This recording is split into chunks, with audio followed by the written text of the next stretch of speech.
మేషరాశి వారికి ఈ వారం అంత అనుకూలమైన ఫలితాలు గోచరించడం లేదు.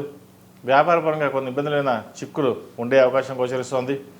ఉద్యోగంలో కాస్త బాగుంది అనుకుంటే ఏదో ఒక చికాకు ఉన్నట్టుగా అనిపించడం, ఉద్యోగం చేయదాకా వచ్చి చేజారిపోయే అవకాశం లేకపోలేదు. అంతా బాగుంది, ఉద్యోగం వస్తుంది అనుకుంటే అది వెనక్కి వెళ్ళడం జరుగుతుంది. ఉద్యోగస్తులకు ఉద్యోగం పనిచేస్తున్న వారు కొంతవరకు పర్వాలేదు.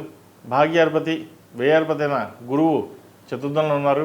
మనస్కారకుడు చంద్రుడు వ్యయంలో, అంత అనుకూలంగా కూడా లేదు.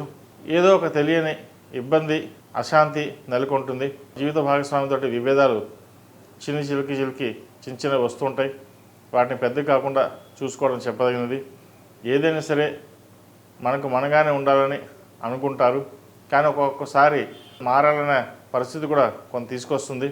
కొన్ని విషయాల్లో మనం మారడమే మంచిదని గ్రహించండి.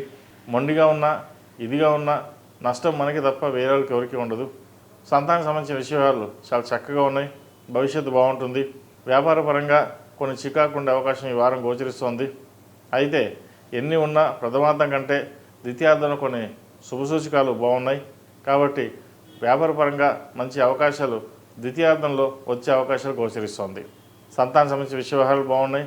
సంతానం కోసం ప్రయత్నం చేస్తున్న వారికి ఒక శుభవార్తలు వినగలుగుతారు.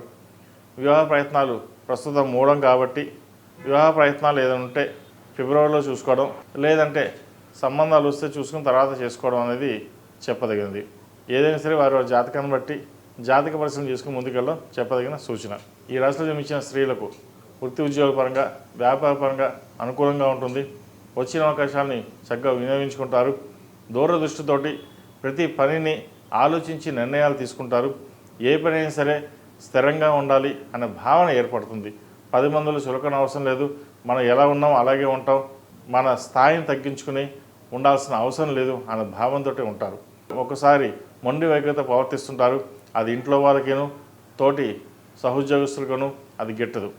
మీకు పొగరు ఎక్కువ అని చెప్పేసి అహంకారం ఎక్కువ అని నానా మాటలు అనడం జరుగుతుంది. ఎవరు ఏదన్నా సరే మీ ధోరణి ఎటువంటి మార్చుకోవాల్సిన అవసరం లేదు. నీతిగా నిజాయితీగా ఉండడం అనేది ఈ రోజుల్లో చాలా ముఖ్యం. నీతిగా ఉన్నట్టేనే ఈ రోజుల్లో పరువు మర్యాదలు ఉంటాయి. ఎవరు ఎలా ఉన్నా కానీ మనం ఎప్పుడు ఎలా ఉన్నాం ఇప్పుడు అలాగే ఉందాం, ఒకరి కోసం మనం మార్చుకోవాల్సిన అవసరం లేదు అనే భావంతో ఉంటారు. వ్యాపారపరంగా నూతన అధ్యాయం ప్రారంభమవుతుంది. కొత్త ప్రాజెక్టులు చేతికి అందుకు వస్తాయి. రియల్ ఎస్టేట్ రంగాల వారికి అంత అనుకూలంగా లేదు. Beautician, cine field, cosmetics, beauticians, technical రంగాల వారికి, అదేవిధంగా లా చదువుకునే వాళ్ళకి ఈ రంగాల వారికి చాలా అనుకూలంగా ఉందని చెప్పచ్చు. ఈ రాశిలో జన్మించిన విద్యార్థులకు మంచి కాలం నడుస్తోంది. ఏ నర్సరీ నడుస్తున్నప్పటికీ ఆరోగ్యపరంగా చిన్న ఇబ్బందులు ఉంటాయి తప్ప ఎడ్యుకేషన్ పరంగా వీళ్ళకి చాలా బాగుంటుంది.